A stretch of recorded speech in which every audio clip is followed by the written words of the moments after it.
नमस्कार दोस्तों, स्वागत है आपका मेरे YouTube चैनल मूवी मैग्नेट पर। दोस्तों 29 जुलाई 2025 नाग पंचमी के दिन किया गया एक छोटा सा उपाय करवा सकता है आपके बेटे या फिर बेटी की शादी। यदि आपके बच्चों की शादी होने में बार बार अड़चनें आ रही हैं, शादी के लिए रिश्ता पक्का होने में बार बार बाधाएं आ रही हैं, तो ये वीडियो सिर्फ और सिर्फ मैं आपके लिए लेकर आई हूँ। आज मैं आपको इस वीडियो के माध्यम से जल्दी शादी होने का एक ऐसा सरल और चमत्कारी उपाय बताने वाली हूँ। यदि आपने इस उपाय को मेरे द्वारा बताए गए तरीके से कर दिया तो मेरा विश्वास मान के चलिए दोस्तों, विवाह होने में चाहे कितनी भी बड़ी अड़चनें क्यों ना आ रही हो, तत्काल दूर हो जाएगी और जल्द से जल्द आपके बच्चों की शादी होने का एक प्रबल योग भी बनेगा। यदि उपाय बच्चे खुद करना चाहें तो वे ये उपाय खुद भी कर सकते हैं, और यदि खुद नहीं कर पाते तो ऐसी सिचुएशन में बच्चों के जो माँ है या बच्चों के जो पिता है, उनमें से कोई भी ये उपाय कर सकता है। दोस्तों कई बार क्या होता है कि आपके बच्चों की शादी के लिए बहुत सारे रिश्ते आते हैं, लेकिन बात फाइनल तक नहीं पहुंच पाती, बीच में ही बातें चलती चलती रुक जाती हैं।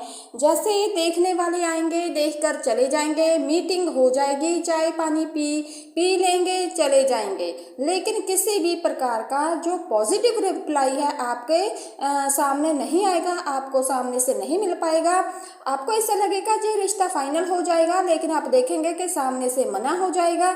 कुछ रिश्ते ऐसे आएंगे जो आपके लेवल के नहीं हैं, आपको पसंद नहीं है। तो दोस्तों सीधी सी बात है, आप अपनी तरफ से मना करते रहोगे और कोई ऐसा रिश्ता जो आपके लेवल का है, आपके बच्चे भी खुशी खुशी वहाँ शादी करना चाहेंगे, तो वो रिश्ता सामने से पक्का नहीं हो पाएगा। जबकि आपके बच्चे दिखने में सुंदर हो सकते हैं, अच्छी खासी उनकी जॉब हो सकती है, या फिर उनका खुद का बिजनेस हो सकता है, भगवान की कृपा से आपका बैकग्राउंड भी काफ़ी अच्छा हो सकता है। इतना कुछ होने के बावजूद भी दोस्तों शादी होने में लगातार डिले होता रहता है, विलंब होता रहता है। तो ऐसी सिचुएशन में बच्चे तो परेशान हो ही जाते हैं, लेकिन बच्चों से कहीं ज़्यादा परेशान उनके माता पिता हो जाते हैं। दोस्तों इस प्रकार की सिचुएशन यदि आप लोगों के साथ बनी हुई है तो चिंता करने की आपको कोई आवश्यकता नहीं है। ध्यान से सुन लीजिए, बिल्कुल सरल सा उपाय आपको बता रही हूँ। उपाय आपको बताऊँ इससे पहले निवेदन करना चाहूँगी, यदि आप मेरे YouTube चैनल मूवी मैग्नेट पर नए आए हैं तो चैनल को सब्सक्राइब अभी तक नहीं किया। अगर आप मुझसे लगातार जुड़े रहना चाहते हैं तो चैनल को सब्सक्राइब कर लेना और बेल आइकन को भी प्रेस करके रखिए, ताकि मेरी आने वाली हर नई वीडियो आपको आसानी से मिलती रहे। तो दोस्तों 29 जुलाई 2025 इस दिन मंगलवार पड़ रहा है और श्रावण मास की शुक्ल पक्ष की जो नाग पंचमी है वो इसी दिन है। तो एक छोटा सा उपाय आपको मैं बता रही हूँ। ये उपाय आप सुबह के टाइम भी कर सकते हैं, शाम को भी कर सकते हैं, आपकी मर्जी है। ये उपाय करने के लिए आपके पास क्या क्या सामग्री होनी चाहिए, किन चीज़ों की आपको आवश्यकता पड़ने वाली है, उसे नोट कर लीजिए। एक स्टील का लोटा जो आपके पास होना चाहिए, स्टील का लोटा भी आप ले सकते हैं, चांदी का लोटा ले सकते हैं, तांबे का लोटा आपको यहाँ पर नहीं लेना है। तांबे के लोटे को छोड़कर बाकी कोई भी लोटा आप ले सकते हैं। अब इस लोटे में सबसे पहले आपने गंगा जल डालनी है। क्या डालना है? गंगा जल। और उसके बाद इसको बिना गर्म किए हुए जो कच्चा दूध होता है उसकी सहायता से इसको भर देना है। अब दोस्तों मान लीजिए आप शहरों में रहते हैं तो शहरों में शायद पैकेट का दूध आपको मिल जाएगा, तो पैकेट के दूध से भी आप इसको भर सकते हैं, क्योंकि पैकेट का दूध ठंडा होता है, गर्म नहीं करना है, ठंडा दूध होना चाहिए, तो वो आप उसके अंदर भर सकते हैं। और यदि आप गांव में रहते हैं तो आपको गांव में ठंडा दूध आसानी से, कच्चा दूध मिल ही जाएगा, आसानी से कच्चा दूध मिल जाएगा। तो इस लोटे को आप भर लीजिए कच्चे दूध से और इसके अंदर थोड़ा सा पीले रंग का चंदन भी डाल दीजिए। लगभग 1 चम्मच के आसपास पीले रंग का चंदन आप इसमें डाल दीजिए। और जो पीले रंग का चंदन कहाँ से आपको मिलेगा? जहाँ पूजा का सामान मिलता है उस दुकान से आपको ये पीले रंग का चंदन मिल जाएगा। अगर घर पर पहले ही रखा है तो आप उसे भी प्रयोग में ला सकते हैं। और लगभग 1-2 चम्मच चीनी के दाने भी आप इसमें डाल सकते हैं, या फिर मिश्री दाना भी इसमें डाल सकते हैं ताकि ये मीठा हो जाए। इसको अच्छी तरह से मिक्स कर लीजिए। और क्या चाहिए? एक नाग नागिन का जोड़ा आपके पास होना चाहिए, चांदी का हो या फिर तांबे का। नाग और नागिन का एक जोड़ा या तो चांदी का हो या फिर तांबे का हो, इसमें आप कोई भी ले सकते हैं। ये कहाँ से आपको मिलेगा? सुनियारे की दुकान से मिलेगा। सोना चांदी की जो दुकान होती है ना, वहाँ से आपको आसानी से मिल जाएगा। एक जोड़ा नाग नागिन का आपको लेना है। कोशिश कीजिए चांदी का लें। यदि चांदी का नहीं मिलता तो फिर आप तांबे का ले सकते हैं, इसमें कोई दिक्कत वाली बात नहीं। अब ये नाग नागिन का जो जोड़ा आपने लिया है, इसको आप कलावे की सहायता से आपस में बांध दीजिए। नाग और नागिन को अच्छी तरह से बांधने के लिए आप कलावे को 3 बार भी लपेट सकते हैं, 5 बार भी लपेट सकते हैं, 7 बार भी लपेट सकते हैं, वे आपकी मर्जी है दोस्तों। अब कलावा क्या होता है? जो रक्षा सूत्र के रूप में हाथ को बांधा जाता है, उसी की मैं बात कर रही हूँ। इसको मोली धागा भी बोलते हैं और कलावा भी बोलते हैं। तो इसके साथ इसको आपने बांध लेना है और आपके आसपास जो भी शिव मंदिर है, शंकर भगवान जी का जो मंदिर है, उस मंदिर में आपको चले जाना है।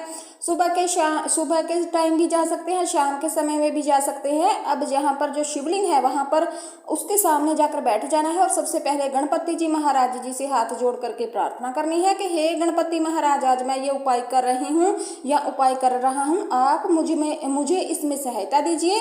उसके बाद ये नाग और नागिन का जोड़ा आप लेकर के गए हैं, जो कलावे की सहायता से आपने बांध रखा है, इसको आप अपने राइट हैंड में रख लीजिए, यानी कि दाहिने हाथ में। और दाहिने हाथ यानी राइट हैंड में रखने के बाद थोड़ा सा दूध जो आप लोटे में लेकर के गए हो, थोड़ा सा दूध आप इस पर रख दीजिए और एक संकल्प कीजिए।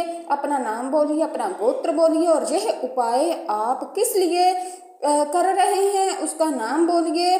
सपोज आप बच्चों की माता है, मतलब आपका बेटा हो सकता है, आपकी बेटी हो सकती है, जिसकी शादी में अड़चने आ रही हैं, तो उनकी शादी के लिए आप कर रहे हैं ये उपाय। तो आपने सबसे पहले तो अपना नाम बोलना है कि मेरा नाम ये है और मेरा गोत्र ये है। उसके बाद जिसके लिए कर रहे हैं, बेटा है या बेटी, उसका नाम बोलना है और गोत्र बोलना है, जो भी गोत्र है उसको बोलना है। फिर मनोकामना बोलनी है कि उसकी शादी में जो भी अड़चने आ रही हैं वे दूर हो जाए, इसलिए मैं ये उपाय कर रही हूँ, आपको ऐसे बोलना है।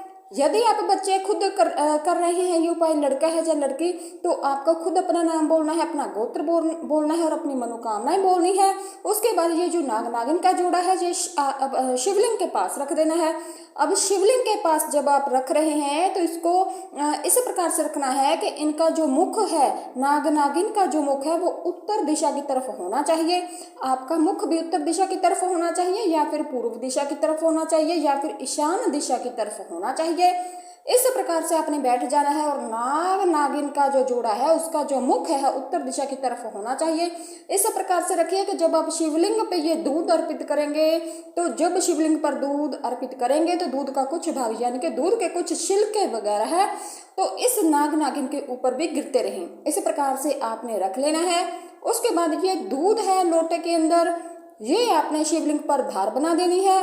धार के रूप में अर्पित करना है अपनी मनोकामना को बोलते हुए, मन ही मन में अपनी मनोकामना बोलते हुए पतली सी धार बना करके पूरा जल आप शिवलिंग पर अर्पित कर दीजिए। शिवलिंग पर जब जल गिरेगा तो उसके कुछ छींटे या कुछ भाग उस नाग नागिन पर भी गिरते रहेंगे।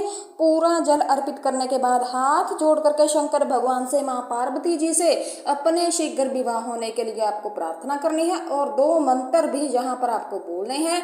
2 मंत्र बोलने हैं। देखिए, यदि मंदिर में भीड़ है तो आप शिवलिंग के पास ज्यादा समय तक नहीं बैठ सकते, तो फिर आप ये अर्पित करने के बाद, मनोकामना बोलने के बाद आप यहाँ से उठ सकते हैं।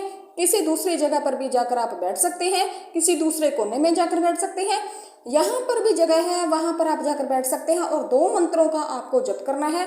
पहला मंत्र क्या है, ध्यान से सुन लीजिए। ओम नमः शिवाय, ओम नमः शिवाय, ओम नमः शिवाय। 108 बार आपने इस मंत्र का जप करना है।